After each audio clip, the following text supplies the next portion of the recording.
Every day, you essentially pay your dues by doing the harder thing when it's the right thing to do. Foundation. All right, I think there's 3 parts to the foundation. First, most important part is they have to love being in the gym. Mm-hmm.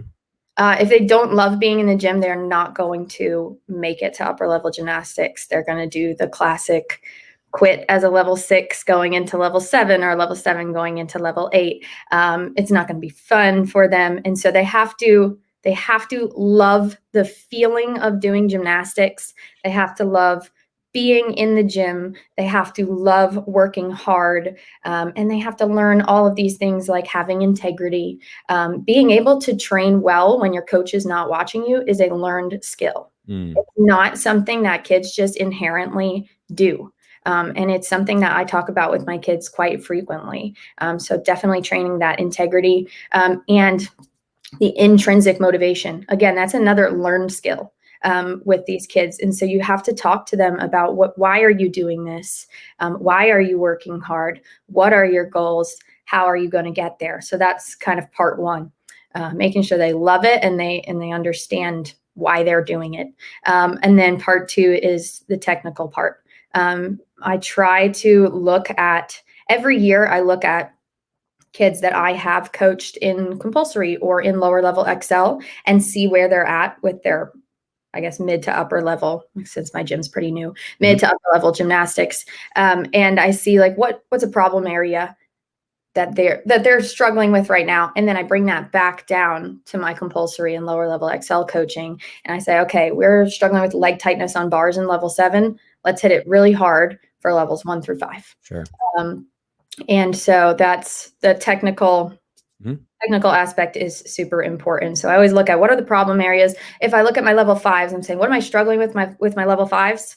I try to undo that for my next 4 years worth of kids. Sure. So my 1s, 2s, 3s, and 4s, I'm going to work on everything that I'm struggling with them on level 5. And so that technical stuff is really important. And then the third aspect is kind of what you said. I teach my kids, I tell them things like, I need you guys to stand and look like you're ready to learn.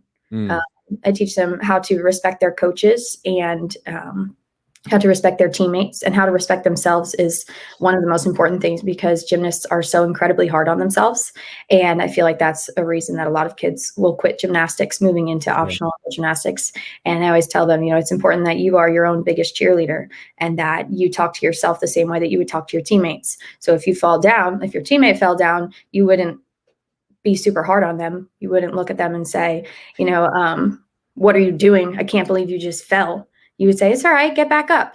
And you have to say the exact same thing to yourself. So that's one of the really important things that I feel like we need to establish in lower level gymnastics if we want them to have a good upper level career. Tonight is how do you create flat hips? What's on the other side of the front of your hips? Your bottom. So squeezing their bottom, getting them to understand that shape. I have them do something called a tree fall. Even in our toddler program, we just have them stand up and fall flat and have their hips pressed up at the end of that fall and just completely tight.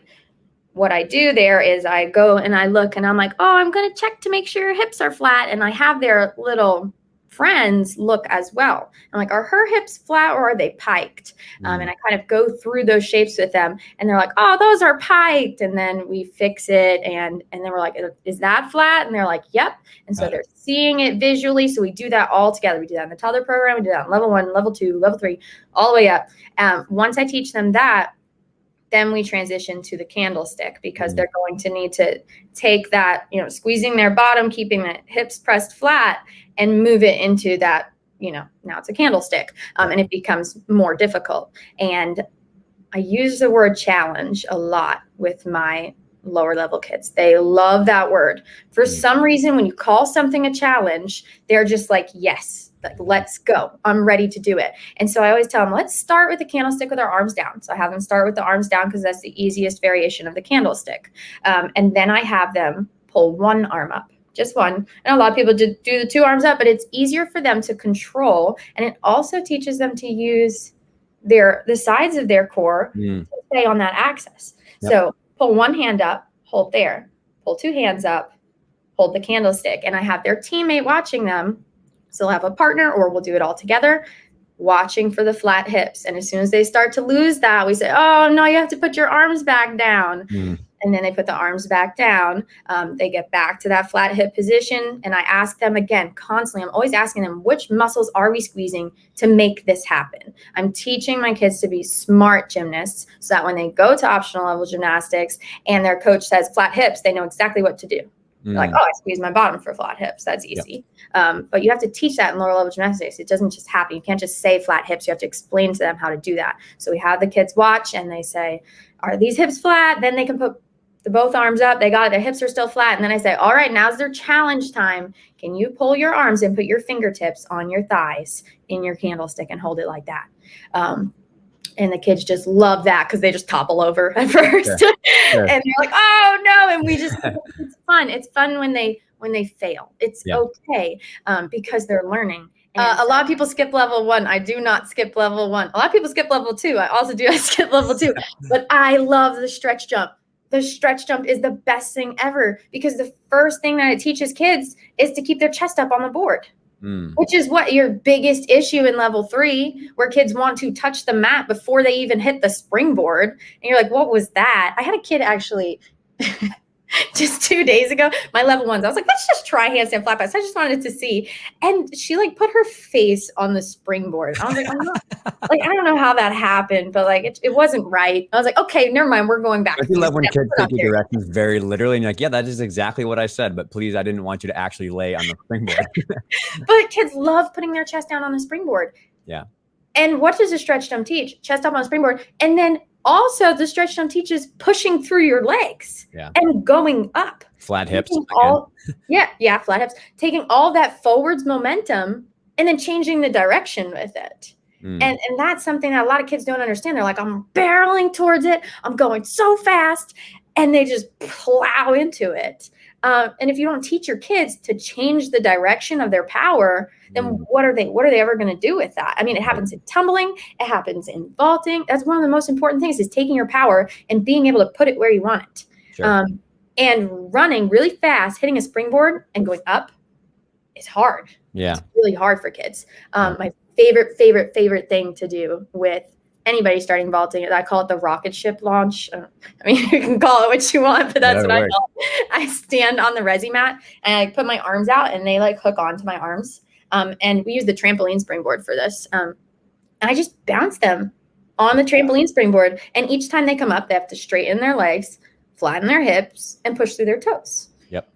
Teaching them how to punch through a springboard. So we do 1, 2, 3, and then I kind of carry them up and lift them. And they have to maintain that like nice tight body position until they land on the resi in a plie. So I mean, bent knees. And so I say 1, 2, 3, rocket ship, or we say like take off. And then I say bend right as they hit the mat. And they have to do that like nice landing with the, the safe landing with the hips. I mean, legs hip width apart, bent knees, everybody's talked about that, but we do that. And so that is like so important. I love that. I call it the rocket ship launch. To what we do with our Excel kids, we use a star system. And so we list out all the requirements for bronze, silver, gold, platinum, and diamond. And for each of the requirements, they can get 1 star if they attempt something, 2 stars if they can do something safely and would get credit for it from a judge. But like number 1, can they do it safely by themselves? Number 2, are they going to get credit for that skill from the judge? And then they can get 3 stars if they have minimal deductions on that skill. And owners, I recommend you get your coach's judging training. Yep. That's huge because if they don't understand what's going on, then like, how are they going to coach your kids effectively? Sure. So do that. And if you are a coach and you have the means to get yourself judging certified, do that, Compulsory and Excel. But 3 stars is minimal deductions on those skills. And what that means is like, think about the value of the skill. And so like, if it's a vault, like I'm not going to say, oh, you to get 3 stars, it's 1 to 2 tenths in deduction. Yeah. Nobody's scoring a 9.8. I mean, some people are scoring 9.8. Yeah. My kids are not scoring a 9.8 on vaults. In Excel, they're just not. So like if they're like 9 and above, I'll give them 3 stars on it. Cool. And then I am very clear with communicating to the kids when they get to move up through the levels.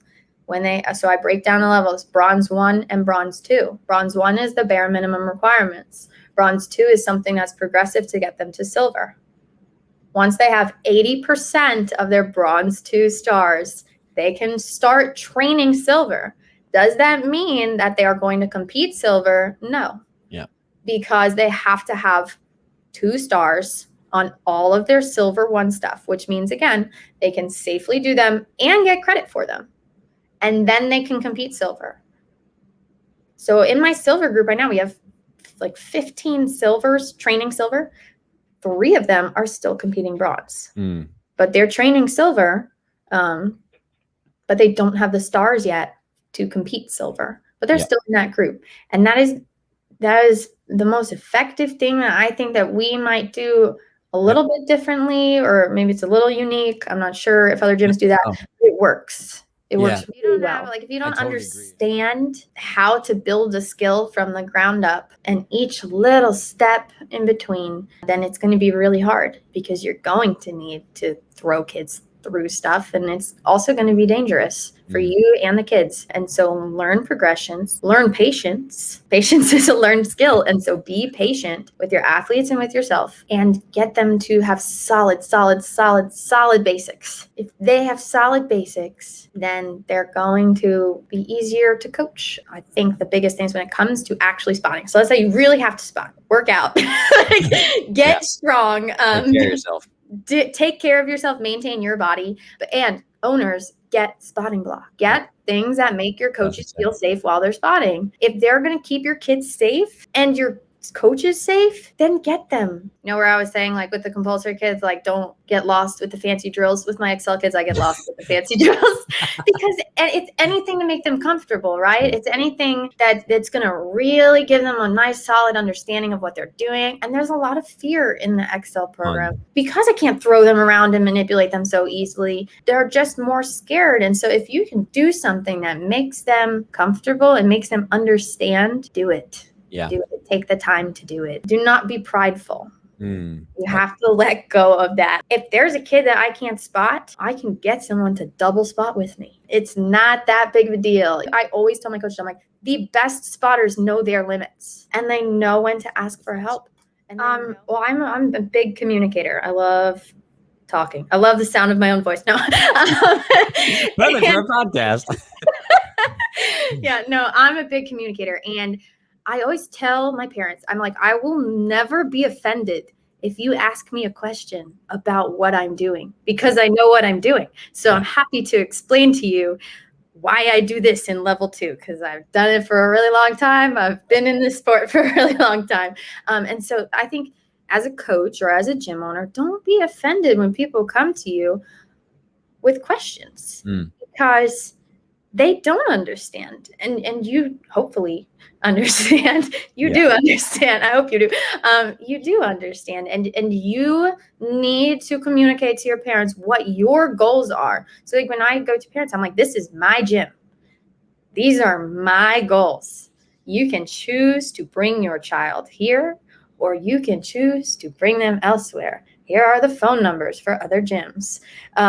If you don't align with our program goals, then it's not the best fit. And don't be offended at that. Like if you're a gym owner and someone comes to your gym and they're like, I don't like this, that's cool. They can go somewhere else. So like, you don't have to try to hold on to every parent and every kid.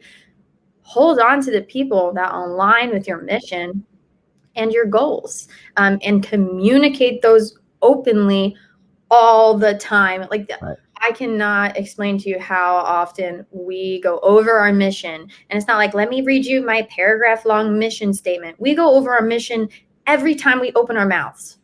Every time we make a decision, every time I do anything, it's in line with my mission. And I'm really clear about it. And that makes the parents comfortable. If you're wishy-washy all over the place, you're like, oh yeah, that kid, I could totally get to the Olympics. And yeah, I'll also take this kid who can't do a forward roll, and we're going to work on this. And you're putting them in the same group together. The parents are going to be like, hey, how's Susie going to get to the Olympics if this kid can't do a forward roll and she's focused on forward roll? Like you need